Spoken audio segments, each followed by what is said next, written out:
Adani presents Times Network Sustainability Conclave 2026, co-powered by Mahatransco, a platform where environmentalists, industry leaders, policy makers, experts and change makers came together to share insights and accelerate India's journey towards a sustainable future. In this episode, Shriya Pilgaonkar, actor and Goodwill Ambassador Alt-F, shared her perspective on purpose, planet and pop culture, redefining influence. Take a look. I want to begin by asking you, what does the word sustainability mean to you?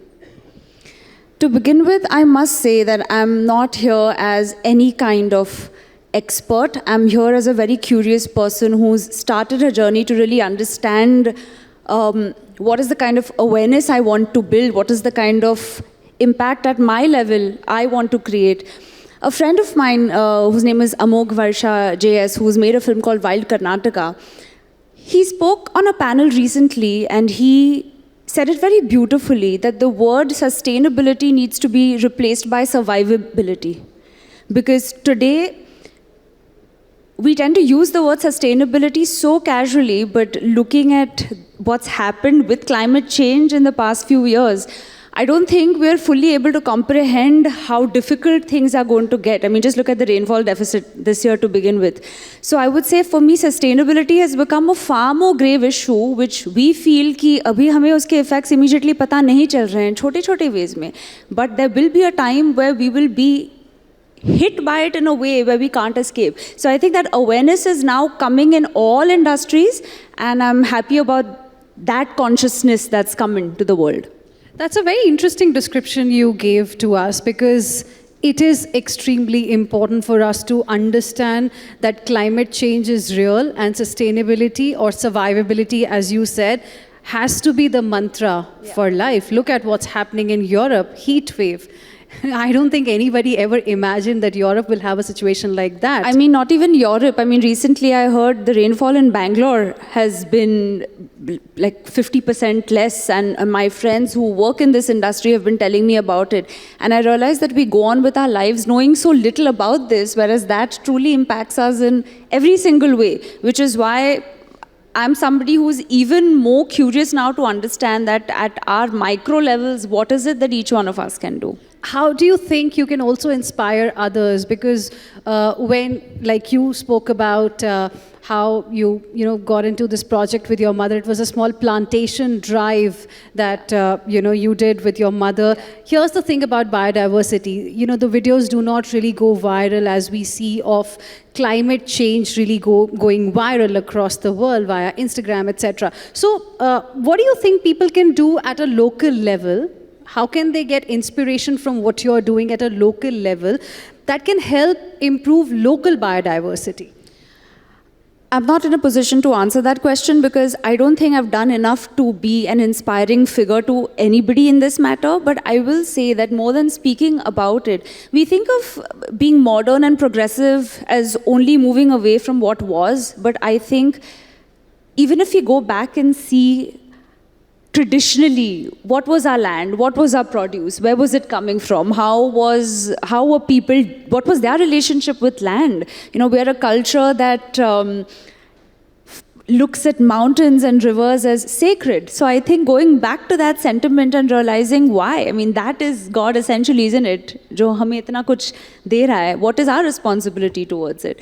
So I will say that more than doing anything for virality, there's a lot we can get done in this world if we are not willing to take credit for it. So for me right now, it's about just building my own knowledge and understanding what is it that I can do at my level. And also perhaps for a lot of people who are curious about it, it'll be nice to have more spaces where they can also have more information, right? Because when you say building a forest, I mean, that sounds very overwhelming, right? But our relationship with nature. But I do see a lot of this whole thing of farm to table has come back. I mean, it sounds really fancy, but farm to table is what? Like, it's like literally fresh produce that is not going through different mediums. So it's just educating yourself, and any kind of growth first starts with acceptance of where you are and calling yourself out. You know, I asked that question specifically because whatever you do, your followers, people who've been, watching your journey in cinema, etc., will also try and get some inspiration. So what you do becomes extremely important. So, which is why I did share it on social media, but I shared it in a way that we're starting on this journey. We don't know how successful it'll be, but it's just the attempt to try and see. We planted 1,500 saplings there. And I think because there is also so much negativity on social media that it's nice to share a lot of these positive things as well, where you can build your community. I think building communities is so important because you'll be surprised how many people there are who are interested in understanding how they can create a certain ecosystem, right? You spoke about negativity on social media. I mean, it is a reality. It is the hard fact. As an actor, as somebody who's curious about sustainability, how do you really look at negative comments? How do you deal with negativity? I think if you pretend to be somebody who you're not, or if you pretend to know more than you do, then people can call you out. If I already call myself out by saying that I'm not an expert and that I'm still learning, then I don't think there is any scope because I myself am calling myself out in the process. I will say though that something that I find very powerful in my field of work are stories. The power of cinema, storytelling is so strong even in this field. I was part of the All Living Things Environmental Film Festival, which essentially has different films on different subjects related to nature, wildlife, environment, and you'll be surprised to see the incredible films that people have made. Instead of telling somebody, do this, do that, don't cut trees, don't kill wildlife, the power of a story to shake you and therefore for it to move you enough for you to reflect is so much that I realize that that's a space that more people can really explore to create an impact. Thank you very much, Thank Shreya. you. Wonderful speaking with you. Thank you so for much. joining us. Thank you. Following the event, Ada Sharma, actress and PETA India's Person of the Year 2024, shared her thoughts on Beyond the Screen, being a voice on youth and impact. Millions know you as an actor, but behind the screen, who is Ada Sharma and what causes genuinely matter to you? You all, yes, know me as my characters and sometimes I enjoy that. मुझे अच्छा लगता है अगर आप character के हिसाब से, मुझे प्यार देते हो. And as a person, I think मैं बहुत अलग हूँ from what you've seen me on screen. ना मेरे अंदर भूत है, जैसे मेरे पहली फिल्म में था और I think I'm very, very different from all my roles, but मैं इतनी fortunate हूँ that I get to play all these characters on screen. And in real life, I'm just like everybody else. मैं भी यहाँ actually सीखने आई हूँ. I'll tell you कि ये जो chat हम लोग कर रहे हैं, मैं किसी को lecture नहीं दे रही हूँ. मैं भी सीख रही हूँ. मैं यहाँ पे आई हूँ, मेरी गाड़ी में AC था. And I have flown by aeroplane and come here. So I'm not perfect either, but हम लोग try कर रहे हैं. Exactly, but I think we're all trying in our small way to contribute to save the environment and to be kinder to the earth, I think. You're actually making a difference, and that's the reason why in 2024 you were named PETA India's Person of the Year.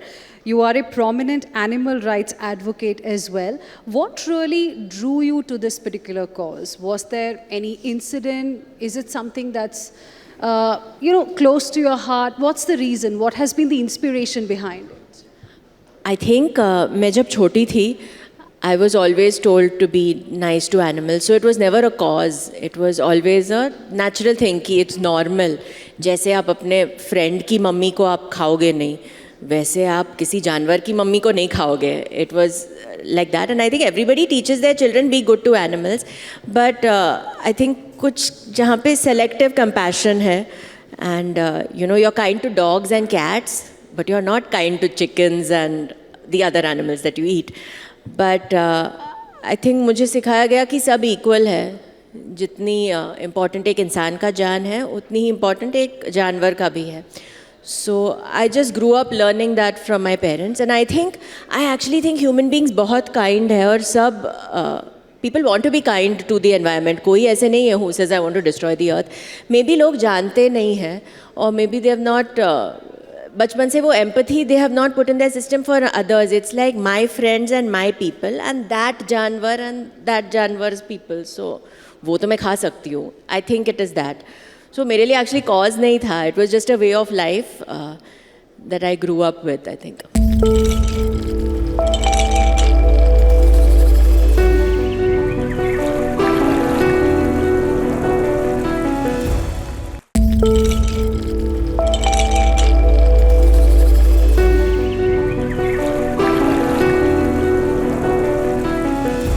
Can you also tell us a little bit about, the PETA campaigns on leather and vegan fashion, another thing that you've been very vocal about?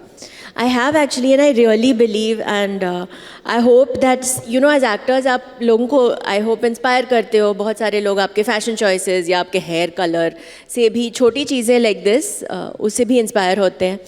So I hope कुछ लोग देख के, like the sari that I'm wearing ना, मैं repeat करती हूँ कपड़े. I make it a conscious choice. ये मेरी नानी की साड़ी है, and I've worn it publicly and got photographed in it like 4-5 times. Wow. Also, It's I've worn beautiful. it. Thank you.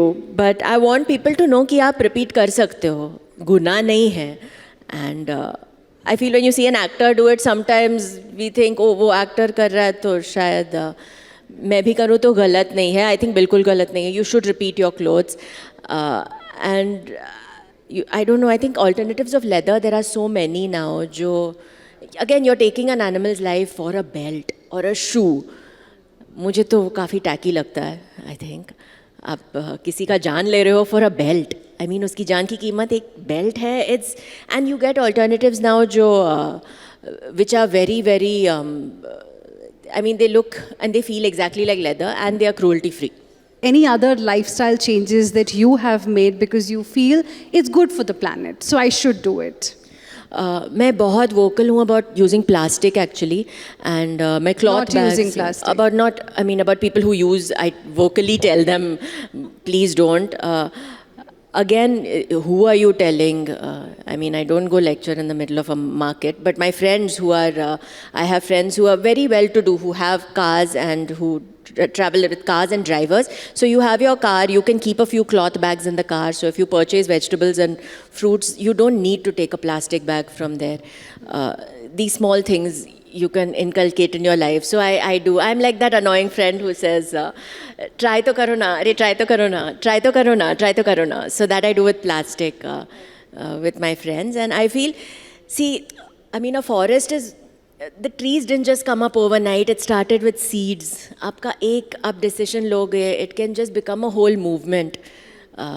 I think you can inspire like that. And एक जन भी, like from this whole entire thing, maybe one person would think today, oh yeah, she said, let me try. And maybe it'll work for that person. और उनकी बहन उनको देखेगी and she'll say, oh wow. उनकी माँ देखेगी. And I think it spreads like that. We can just try to sow the seeds. You've already given us 2 ideas. One message to the people sitting here that you would like to give, small things maybe that they can start from today itself in their lives to help the planet, for bringing sustainability a part of their lifestyle. I think, again, मैं lecture देने नहीं आई हूँ, मैं भी सीखने ही आई हूँ, but I feel one thing you can do is try to be kinder. Even जब कोई आपको नहीं देख रहा हो, be kind then. I think that will really make the planet a better place. And ask questions, I guess. Don't believe anything that celebrities say. You just heard somebody say. Even me, whatever I've said, ask questions to each thing that I've said. Don't believe anything I said just like that because she said. तो मैं ये definitely करूँ. Ask questions for everything. Find out both sides of it and then make an informed decision. But I think the kindness thing is everyone everywhere can use it. Blanket statement hai, you can always be kind. It can't go wrong and it's never out of fashion. Absolutely.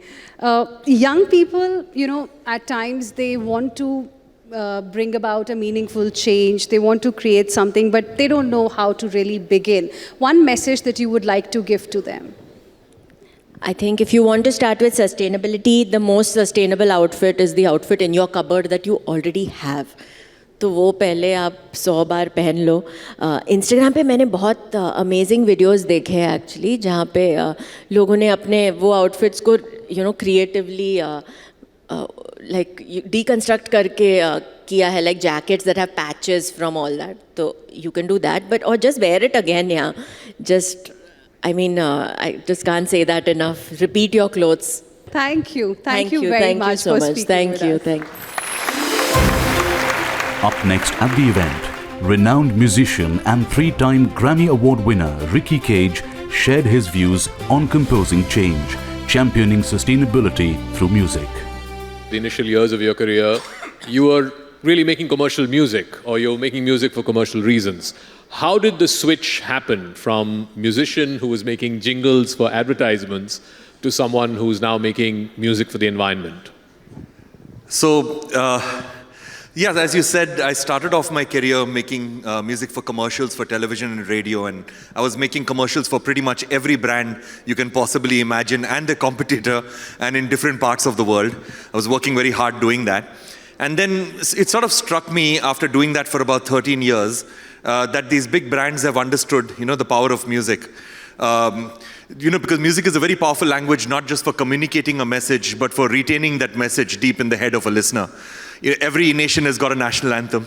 And the moment you listen to the first few seconds of that national anthem, you immediately feel a sense of pride for your nation. Every religion has got songs, and the moment you listen to the songs, you feel a sense of responsibility towards the God that you pray to.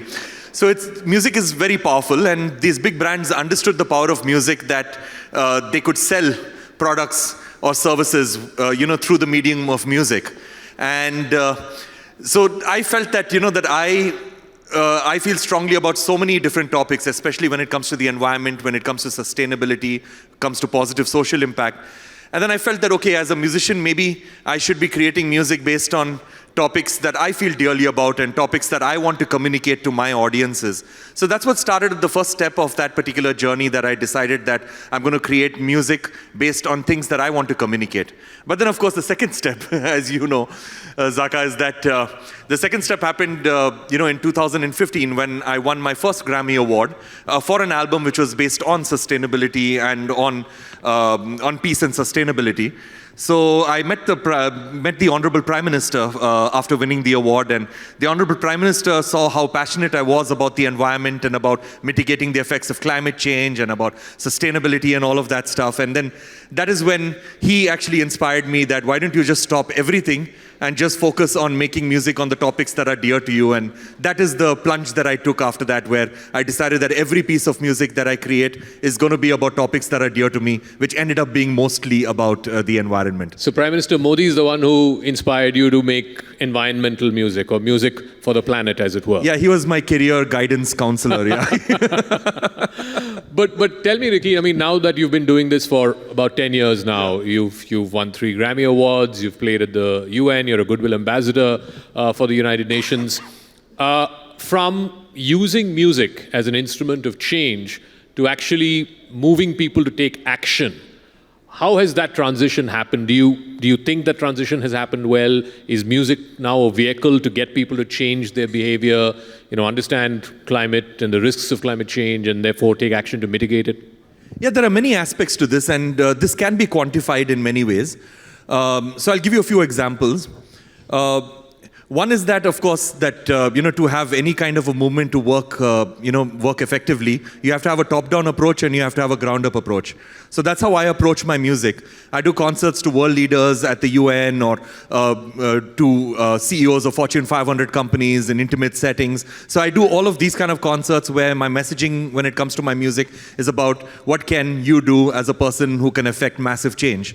And the second kind of messaging is a ground-up approach when I do concerts at festivals or international audiences. Sometimes the audiences are 20,000, 50,000 people in a stadium. So there, it is all about individual action as to what can we do, and also encouraging everybody that they are significant enough to make change.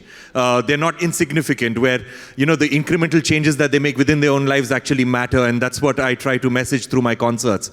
So, so there have been moments where I've actually inspired other musicians. Now, in 2020, I first collaborated with a musician in America, a person called Stuart Copeland. For those of you who do not know him, he's a 7-time Grammy Award winner. Also, he's considered to be the greatest drummer in the history of music. So that's how multiple publications have called him, and also composed music for Oscar-winning soundtracks. So I collaborated with him on an album which was about the environment, and he loved it. And until then, he used to bother about the environment, but his music would not reflect that. And his very next album that he created was an album called Wild Concerto, which I also collaborated with him in some small way in that particular album. But he created a whole album based on his inspiration for creating change for the environment, and that album went on to becoming very successful all over the world.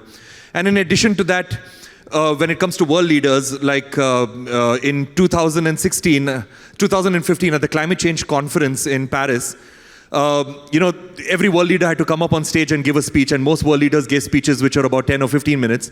There was one particular world leader from the Republic of Kiribati, a Pacific island nation. He went up on stage and gave a speech which was just 30 seconds. He just went up on stage and he said that I come from the Pacific island nation of Kiribati. Please pass a resolution, all you 195 countries, please pass a resolution that ensures that my people of Kiribati stay above the water. That's all he said, and he walked off stage. So I visited Kiribati. I made some music with their president, made some music with their people, and I've been performing that at every international, intergovernmental, concert that I've been able to do. I've performed it 3 times now at the UN headquarters in New York, twice in Geneva, everywhere in the world. And now there has been a lot of international recognition for the disastrous fate that Kiribati is about to have, because according to the Intergovernmental Panel, they are predicted to be the first country in the world that's going to go completely underwater due to climate change. They've got 21 inhabited islands, very low-lying islands. They used to have 33, now they have 21. So they are a very good example to showcase that climate change is not some vague phenomenon that may or may not happen in the future. It is happening right now. There are current victims of climate change. And the people who are the greatest victims of climate change, like Kiribati, are the ones who are not at all responsible for climate change. Thank you.